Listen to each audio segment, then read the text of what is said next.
Have you ever had an epic fail? A fail so bad you ruminated about it for days? Want to know how to make the best of that? Well, that happened to me recently, and I learned a few things that might help us. I recently bombed a podcast interview with some pro-patriarchy folks who believe that men are created by God to hold a higher position in marriage and in life than women. We were coming from two totally points of view, and I totally bombed the interview. Sadly, I don't feel like I represented the gospel well because I flubbed up on several important things. And I want to share with you how I failed, why I failed, and what I learned through the whole process. Let's call this episode Epic Fail Podcast Falling Forward.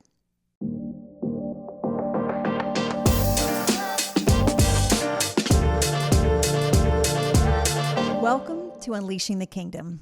I'm Susan Dewbrew. I want to share what happened so we can learn from it. And I also want to share a few stories of how my husband lives in a completely different kingdom than these other gentlemen. Look, theories and theologies are great until the rubber meets the road, right?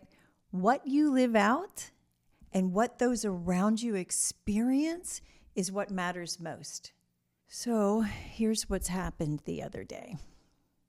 I agreed to do this podcast, and I thought it was going to be a friendly conversation about a book I just released, Blind Spot, Breaking Free from Distorted Views of Submission and Headship. These gentlemen were very clear from the beginning. They were upfront, right? That they were coming from a different and opposite point of view from me. But from what they said, I thought they would at least read my book so we could have a genuine conversation about it, even if they didn't agree. And I thought they weren't going to do any of those gotchas, where they set you up without letting you know ahead of time so you can prepare. They just kind of want to catch you so they can prove you wrong. So it turns out that I misunderstood. They didn't read very much of the book, and they definitely set me up for a gotcha. So from the outset, even with their invitation, I think we were speaking a different language. Perhaps I was hearing them incorrectly, right? It's weird. It's like they were speaking Egyptian, but I was filtering it through Hebrew or vice versa. Things don't always translate well like that. And as you shall see from my epic fail story, I messed up a lot. And it's my own fault. And here's the main reason why. I didn't ask questions. I didn't confirm with them. So I heard the invitation differently than the way it was meant. And what's really hard is when at the end of the day, you didn't do a good job. I made a lot of mistakes, and that really bothers me. I don't ever want to let the Lord down when I'm conveying his kingdom message. It's too big, it's too important, it matters too much. So I'm going to share both my mistakes and the lessons Holy Spirit is teaching me as I'm learning to fall forward. So lesson 1, ask questions to get a clear understanding of the environment that you're in. And so here's what happened that day. I drive about an hour up for the podcast, and when I arrived, they were still setting up. And that's when they let me know that they hadn't even read the books. So that should have been my first clue that this wasn't going to go well, right? And there was a laptop sitting right on, we had a round table, and there was a laptop sitting right on the table, all primed and ready for the gotcha. But I'm pretty naive, and I was just happy to be sharing about the kingdom. And I didn't ask why they thought it wouldn't be dishonoring to not read the book. And I bet they just assumed that there wasn't anything worthy in it to be fully read. I don't know. It didn't ask if there was anything specific that they wanted to drill in on. I could have done either. I wasn't focused on them, though. I was focused on me. So lesson 2, be more aware, ask more questions so you can understand the intent, the heart of those you're conversing with, Basically, know your audience, and you get to know them by asking questions. So as the one was finishing the equipment setup, I chatted with the other, and I was sharing how I ended up in real estate and how hard it was in the beginning. Many of you know, I nearly quit 10 years ago, more than 10 years ago now. But my husband told me, sweetheart, you have no choice. So I just kept pressing forward. Now, the gentleman interjected, and he's like, so you submit to your husband? And I'm like, of course I do. And he submits to me. It's mutual. And then I just kept on sharing my story. I didn't stop to consider why he asked the question. I'm just yakking away. And in hindsight, I think he heard, you have no choice, in Egyptian. I think he heard Gregory saying that as a command. You have no choice. Like he was telling me what to do, which would be the opposite of the way my Gregory communicates. If you've ever heard Gregory speak to me like that, like, goodness gracious, no way. And if I ever heard Gregory speak to me like that, I'd know it was a clone. Now, I've shared that real estate story 100 times. Most all my friends and real estate colleagues have heard it over and over. As I was crying about how I couldn't break into real estate and I wanted to quit, Gregory looked me in the eye and he said, sweetheart, you have no choice. Now, he was not removing my free will or my ability to quit. This was my career, right? If I had insisted, he would never have bucked me. Never has anyone ever walked away from my sharing that story thinking it included a hierarchy in our home. Heavens no. But in retrospect, I'm wondering if maybe that gentleman was thinking that when he asked the submitting question. Goodness gracious, that's so far from how we live. It didn't even dawn on me that needed to be translated for this gentleman. My husband and I actually live in God's kingdom where, by definition, submission must be voluntary or you're in the wrong kingdom. And let me tell you, so many times over the years, people have walked into our home and commented on how they could feel the peace. Like the peace is present, it's tangible, it's palatable. They felt it and they recognized it so much so that they'd comment on it. And that's happened over and over and over again over the years.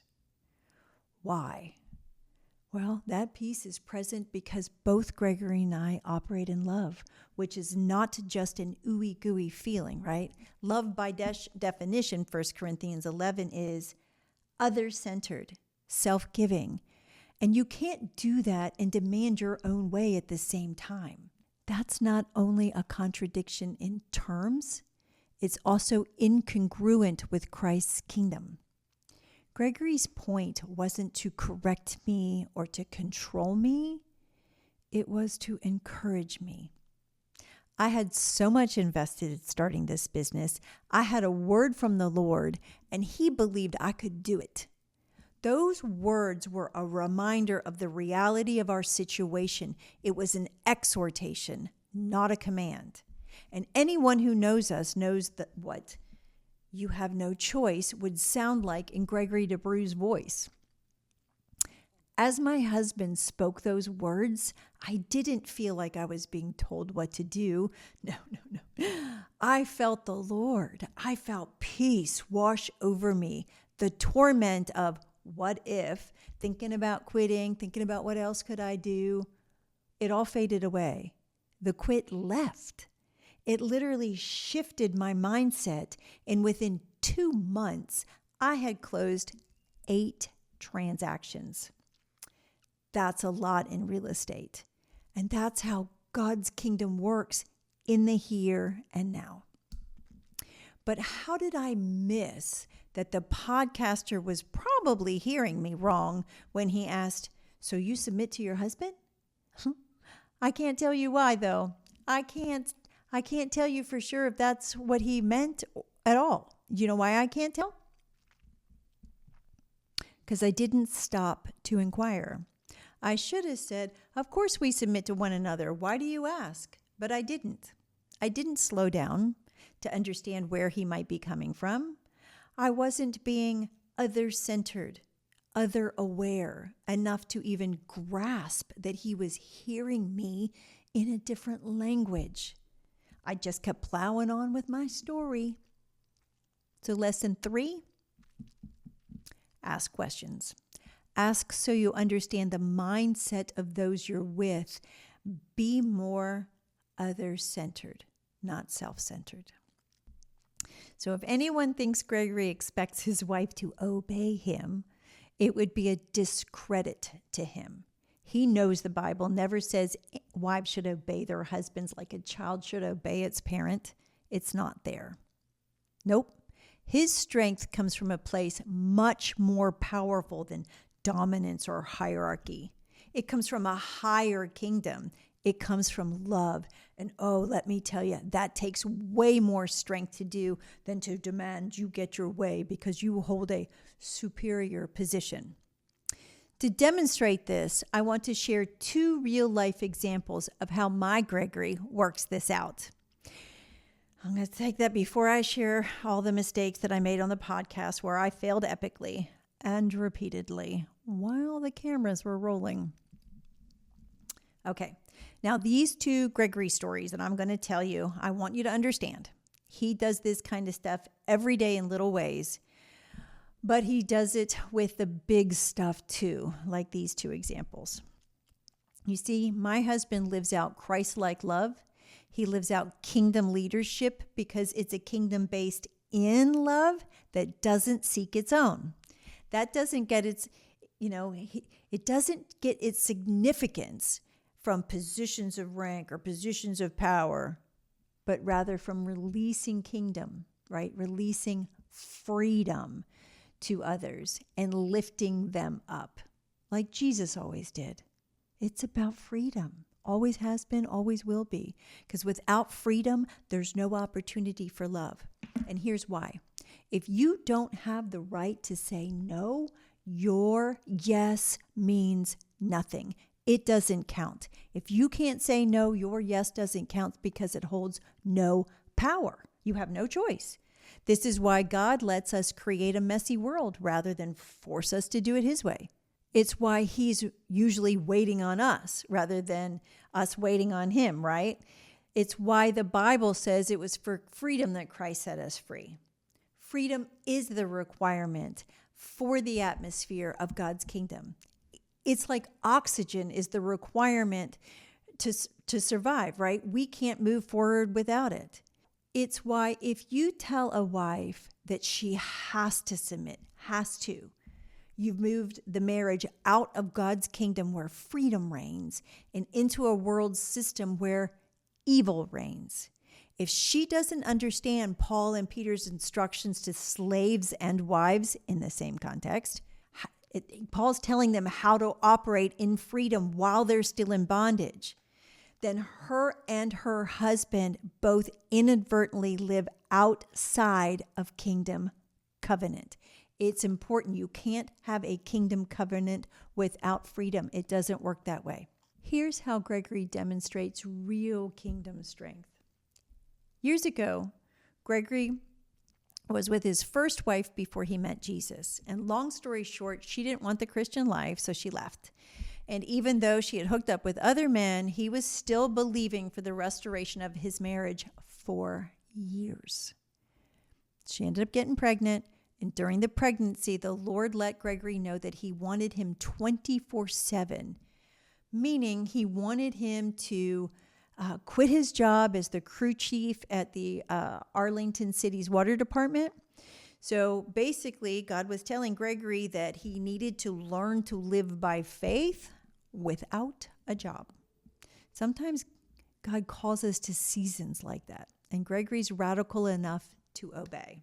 So Gregory gave the Lord his yes, but asked if he could stay at his job until his estranged wife gave birth to another man's child so she could use his insurance. Can you imagine? That's my Gregory. He loved her. He was other-centered, self-giving, putting her well-being above his own pain and suffering. Do you have any idea how much strength that takes? What it really means to lay down your life, to lay down your wants and your desires? And look, he never made himself out to be a martyr or a victim, like the poor me. Nope. Powerful people don't do that because they go the extra mile, right? They rise above the circumstances, which is what the whole book Blind Spot is about, which I did not do a good job of explaining on the podcast. But before we get into the details of some of my screw-ups, I have one more example I want to share of Gregory's walking in true kingdom leadership versus the empire-like worldly dominance-based power structures. So during those years of living by faith without a job, which I think lasted for about 10 years, he began volunteering in a ministry that fed the poor. And when he did that, my Gregory found his true calling. Even though it's physically hard physical work, low pay, no shiny lights, no fame, no glory, it's one of the areas, there's several, one of the areas of ministry where the Lord flows through him and he loves it. Then, about 20-ish years ago, Gregory began leading the Hymn Center, which is both a food bank and a food pantry in Mansfield, but it serves the whole Dallas-Fort Worth metroplex. So here's the difference. A food pantry feeds families in need, feeds people in need directly, where a food bank supplies other pantries. Now, his ministry does both. And he grew that ministry and held it together through many tough years.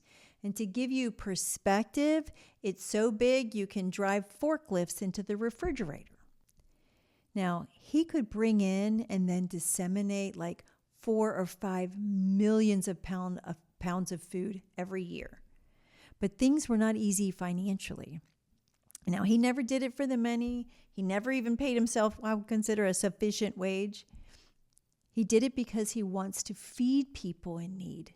His life's message is, it's a get to, not a have to. He even has, it's a get to tattooed on his arm.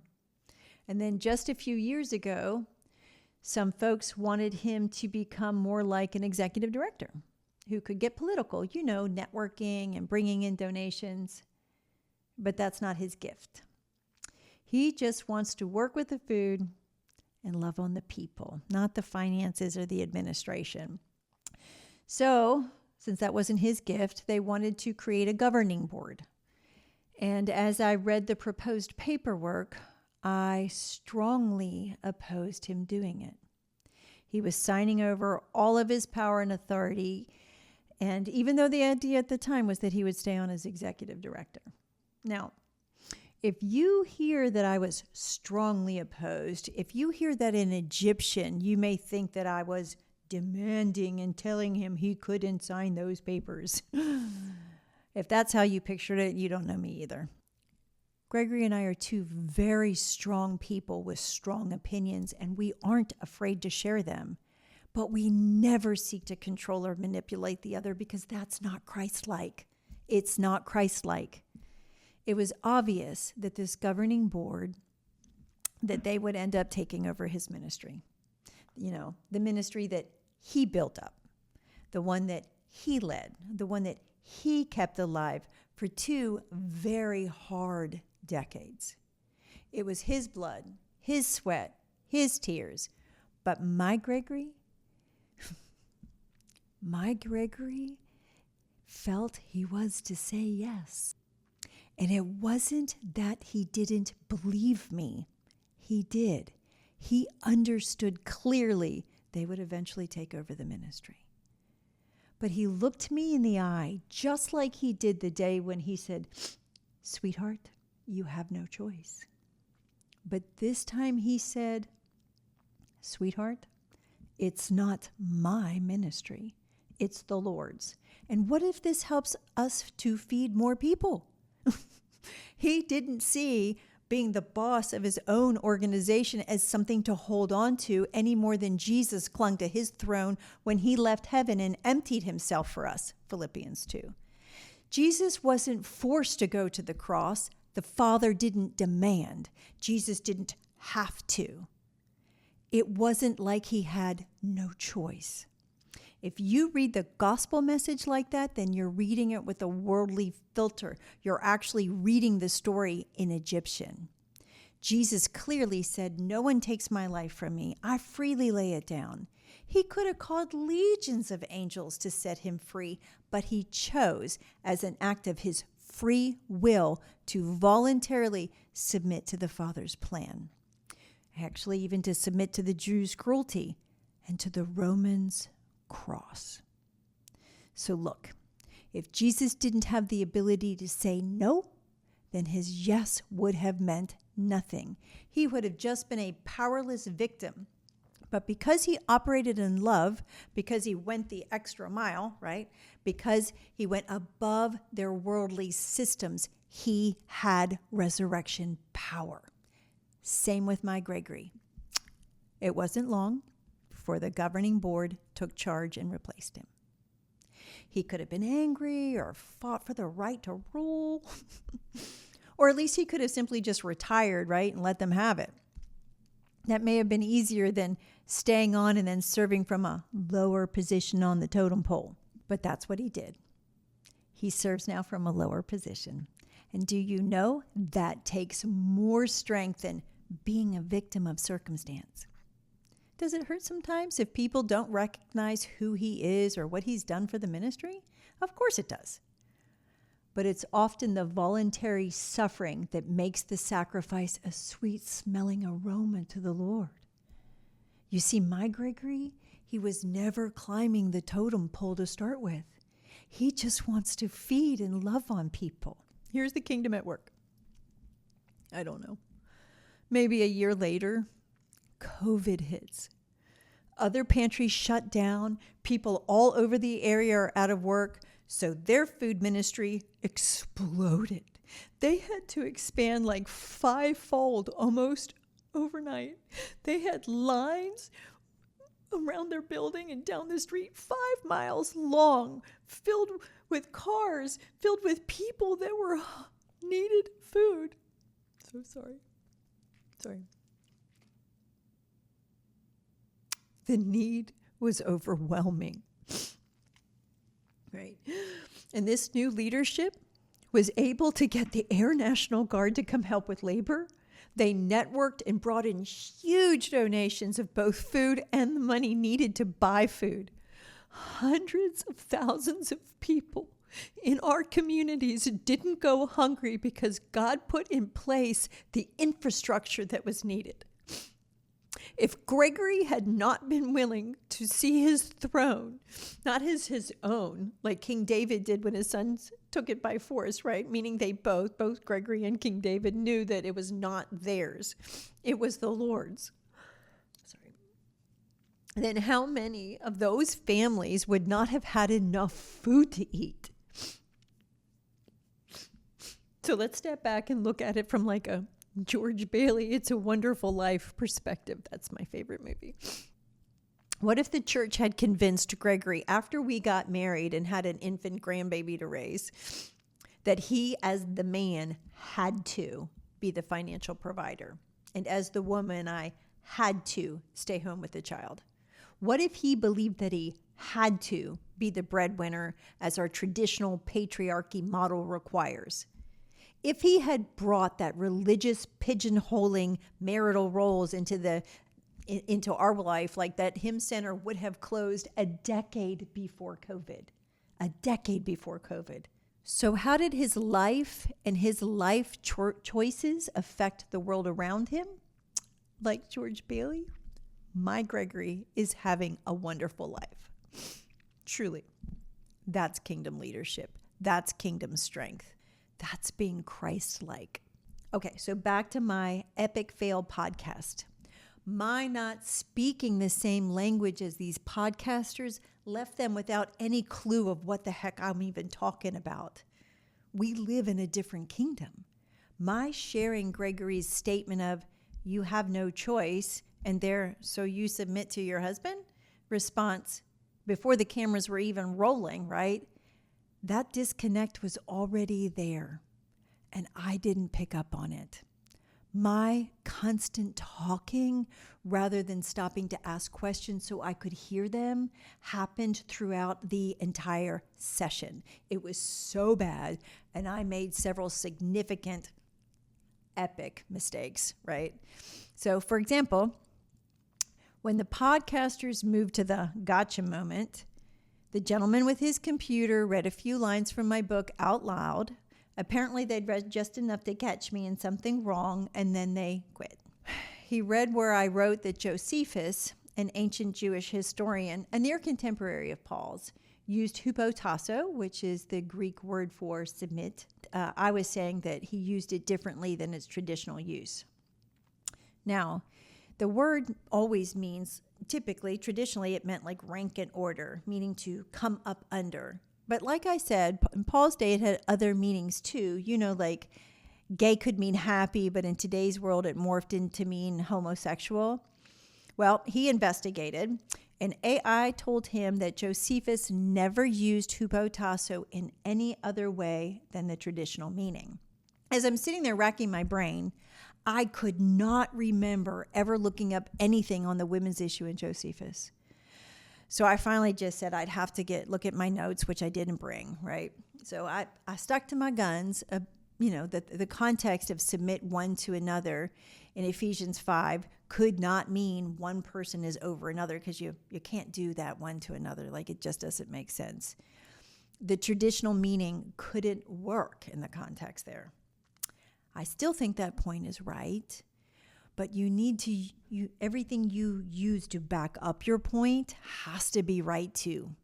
So when I got home, I ran and I looked at my book, and I had clearly been quoting another author named Eddie Hyatt, who's the author of Who's the Boss. And it sure would have been nice to have known while the cameras were rolling, so that I wouldn't have been confused.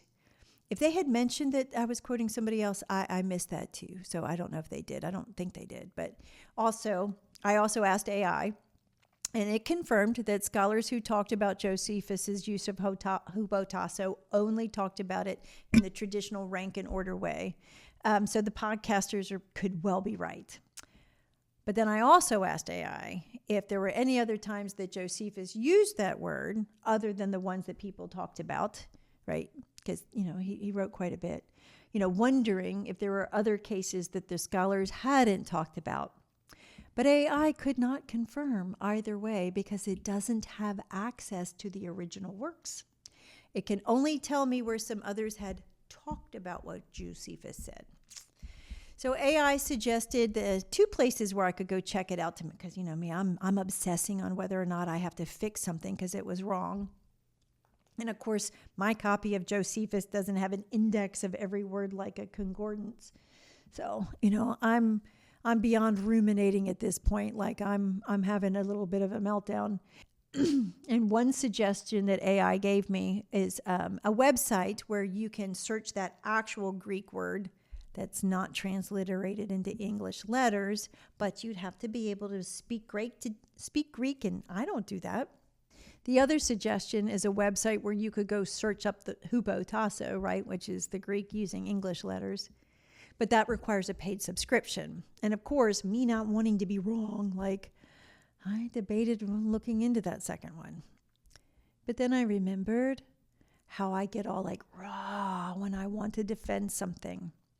The Lord showed me in a vision once, because I'm lawyerly that I get that way out of both pride and insecurity. I get raw out of pride when I know I'm right. That's not good. But I also get raw out of insecurity when I think I'm wrong, but I'm still trying to defend my case. And I don't ever want to do that. Goodness gracious, no. I quit that as a kid. But the Lord impressed upon me that I don't need to defend the truth. I just need to share it. But sometimes I overemphasize details rather than the whole message. I want the details to be just as accurate as the message itself. So here, with the whole Josephus thing, was the author I quoted correct or not? Does it matter enough for me to dig in deeper? Maybe. Maybe not. I definitely think the context, submit one to another, says enough. We can't come under each other. Like, you can't rule over me while I'm ruling over you. Like, it doesn't work like that, right? So if I'm not able to confirm the accuracy of the Josephus statement from the other author, I will probably replace it with another quote by Mr. Hyatt. He also says that the Bowers Greek English lexicon rejects the traditional meaning to come under in Ephesians 5 because the structure of doing that to one another doesn't work in that context. But if I do that, I'll check the lexicon first. Promise. So what's the lesson I learned from there? Gotcha. Ask more questions to clarify the details. Shoot, if I had even asked, where was that in my book that you're reading it from? I could have flipped it open and seen that it was quoting somebody else. Not that it would have made it any more correct. But I wouldn't have sat there just racking my brain a while why I couldn't remember searching in Josephus. That was lesson 4, right? Yeah. So, what are some of my other fails? It's definitely that foreign language thing again. It's like they were speaking Egyptian and I'm speaking Hebrew, or vice versa. So we definitely didn't connect. For example, the Bible says that the husband is the head of the wife, right? So if he's the head, she's the body, right? Which I teach is about unity. They're one. Like I'm one. I'm Susan. I have a head and a body. I'm just one, right? And like Jesus is one with his body, the church, his bride. He is one with the Father, John 17, and he wants us to be one with us. But the podcasters were saying that it's a deformity if a body has 2 heads. And I argued, well, it'd be a deformity if the head had 2 bodies. Laugh out loud, like, oh my gosh, like in hindsight. It's so bad I don't get this stuff. In hindsight, they were probably trying to communicate that if the man is the head, then the wife doesn't need Jesus to also be her head. Because 2 heads ain't right. I didn't even catch that during the conversation. It didn't translate to me until later. Now, of course, I would never in a million years think that a woman needs an intermediary between her and Jesus because she's married. Like, to me, that would be heresy. So maybe that's not what they meant. But either way, I clearly wasn't tracking with them. But then they kept saying, if you cut off an arm, you're still going to be okay. But if you cut off the head, you're not. And I'm like, but if you cut off the body, right? She's not just the arm, she's the body. If you cut off the body, you're dead. If you cut off the head, you're also dead. You know, my point of view is always mutual dependency, oneness, unity. But in retrospect, I think I missed that they weren't talking about dependency. They were talking about preeminence. Like one is more important than the other. Now, I hope I'm getting this wrong, but I think they may have been trying to say that the head is more important because if you cut off an arm, it's not as bad as cutting off the head. That's so foreign to me because if you cut off an arm, you still have a body, right? It's mutilated, but it's still a body. Like if you cut off an ear, you still have the head. It's been mutilated, but it's still a head. Why I can't tell you even now what their genuine point was in talking about cutting off body parts? It's because I didn't ask. I was more in an argumentative rawr mode than in understand and clarify mode. So, what's lesson 5? You guessed it. Ask questions. Clarify their intent, their point, before responding. I was just reacting constantly. And in hindsight, I didn't even know what they were saying and I'm responding to it. Like, how stupid is that? Like, I'm smarter than that. And so I'm like, God, Lord, forgive me for that. Like, whew, I was getting down into the weeds, which makes you lose grasp of the big picture, which is the main point, right? With big picture's the main point, the details just back it up. It's like memorizing chapter and verse, which the Bible isn't written in, but not even knowing what the whole letter's about. I'm so frustrated with myself. Truly, I am. Okay. Here's another area where I'm foggy about the podcast. One of them was saying they didn't see the word supremacy as bad because it simply means supreme. I just stared blankly at him. And in my head, I'm thinking, you can't be meaning what I think you're meaning. To me, if you say white supremacy or male supremacy, I think those are ungodly things, not good things. To me, white supremacy means the whites think they're supreme, which is the sin of pride. Or if the males think they are supreme, that's the sin of pride. God's no respecter of persons. And in Christ, there's no Jew and Gentile, no slave or free, no male and female. No. We are supposed to be unleashing God's kingdom. We're to esteem others as higher than ourselves. Like it's backwards. We hupotasso, right? We submit, we come under to lift others up, one to another. We bring our strength and use it for others, never to lord over anyone. Now, again, I don't know for sure that he meant men are actually supreme above women. Nope. No, I don't. Guess why I don't? I didn't ask questions to clarify.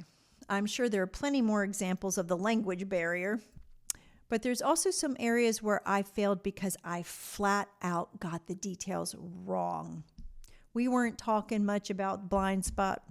Nope, we ended up on the women's ministry verses and we bounced all over the place.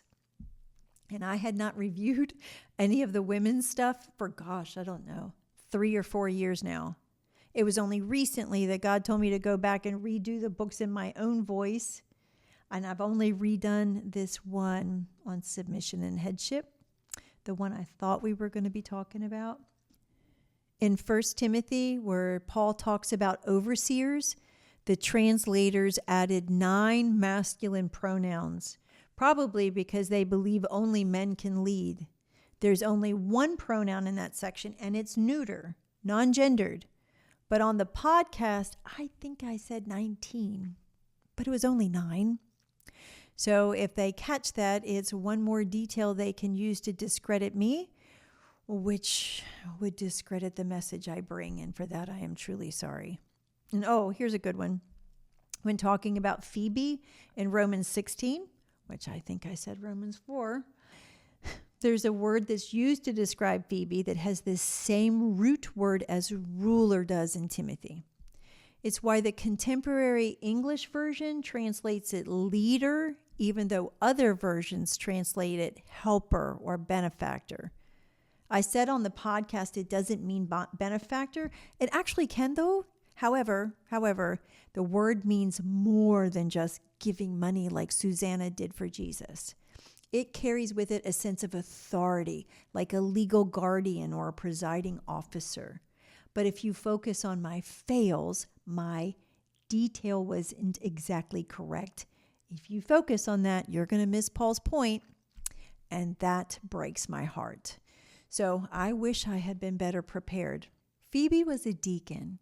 The word means servant, but in English, the word minister or deacon sounds more lofty.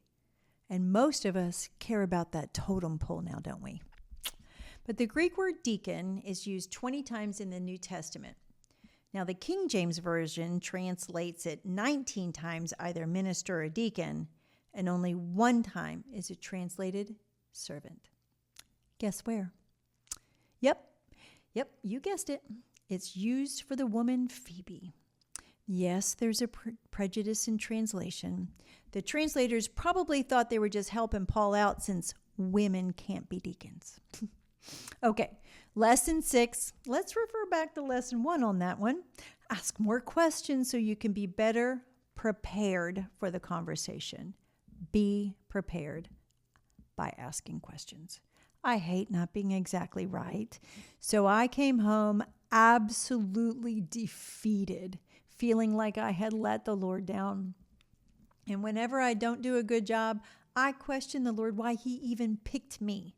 Like when that happens, I get my stomach gets all torn in knots, and I'm ruminating like I can't hardly think about anything else. And I just want to quit like I did with real estate.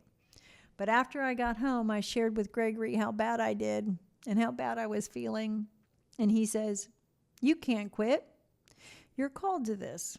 God's given you insight that others don't have." And he was upset that they had not read the books and did the whole gotcha thing. So he says to me, "Tell them they can't publish the podcast." Now, if you hear that command, like as a command, you still don't know my Gregory. That was a husband wanting to both defend and encourage his wife. But I was like, no, I could have left when I realized that neither of them had even read the book. But I stayed. And I genuinely felt the love and the compassion of the Lord for these two men. Even after the podcast was done and I knew I didn't do good, I wasn't angry at them. I still wanted to just sit and linger and chat. After the cameras were off, I was gonna talk about the abuse epidemic and how even the secular world now, like with Lundy Bancroft and folks like that, like he works with the abusers. He's beginning, and many others are beginning to understand that the root issue is the cultural beliefs that men should have power over women, or men should at least have power over someone to be a man. These dominance-based belief systems are the cause behind the statistics that 93% of the sexual abuse of children happens from a family member or a close friend. 1 out of every 3 girls and 1 out of every 5 boys, and that's the ones we know about. It's not stranger danger you need to warn your children about. No. And for the grown women, more than half, 58% of all the reported assaults happen at the hands of their partners, not outsiders. And most don't even feel like they can report it. Like it's culturally not okay to report it. It's, it causes them more damage at home if they report it. So we know that statistic is low. And do you know what all of this means?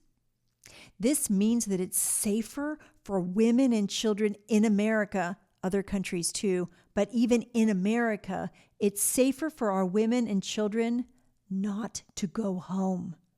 These assaults against our women and children are from the very people who love them the most.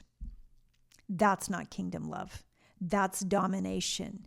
And that's coming from our men. And it's not that men are bad or that masculinity is toxic. Hell no, Heck no. God created masculinity, and it's a wonderful, powerful thing in the right kingdom. Think about your daughters, how they're growing up, and how they're living in a culture where male domination makes them susceptible to a lifetime of abuse. I had waited till the cameras to go off before bringing that up, but then I decided not to even go there. People can't grasp how different God's kingdom is from the kingdoms of this world by studying the darkness, right? We need to focus on the light. We need to focus on what's good. That's what changes things. Besides, they probably may have thought that I was casting blame when really I'm not looking to blame. That's weakness. I'm looking to solve this horrendous problem. You see, the effects of a culture of domination create an atmosphere where abuse can flourish, much like freedom creates the atmosphere where love and peace reign. Domination creates the darkness by withholding the light. By restricting freedom, you hinder God's kingdom from flourishing on the earth. Thinking you're better than, or failing to serve, rather than wanting to serve others. All that stuff makes an agreement with the kingdom of darkness. At some point, we will talk more about abuse, but we definitely need to get on that topic at some point because it's such an epidemic in our world. And so I'm sure that'll be a topic of another book in the future. But for right now, I have several more that I have to get out first. Okay, let's wrap this up. Quick summary. Lessons from my epic fail podcast. Guess what? Here's the summary of the lessons, right? Ask questions, and ask some more questions, which means talk less, listen more. Be other-centered and other-aware rather than self-centered and self-focused. It's not about my agenda. It's about walking in love and releasing God's kingdom here on the earth.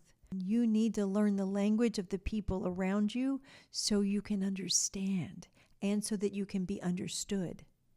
You have to understand the language they're speaking and how they're hearing you so you can hear them. You might be speaking kingdom while they hear it differently, or vice versa. Understand them. The Apostle Paul gives us an example in 1 Corinthians where he said he was all things to all people, and he did that so that he could connect with them to share the good news. One final lesson. Ruminating doesn't help, right? At least the spin doesn't. But if you're doing that like I've been doing that and you can't turn it off, then ask the Lord what you're supposed to learn. Write it out. Get it on paper or share it with somebody. That's what I'm doing right now. That helps you to ask questions of the Lord and to ask questions of yourself. Ask the Lord for his perspective so you can understand why you haven't let it go yet. Voluntarily yield to the pain. Don't numb it out. Don't try to escape from it. Don't play victim and blame them, right? Lean into it. What's it teaching you?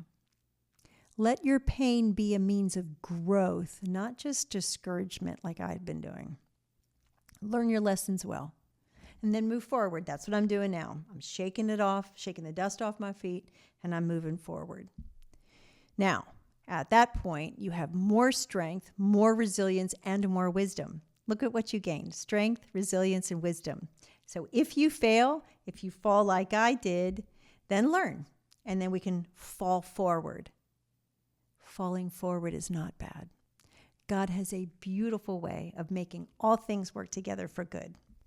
Yes, he does. So that's it for today. Blessings, and I'll see you soon.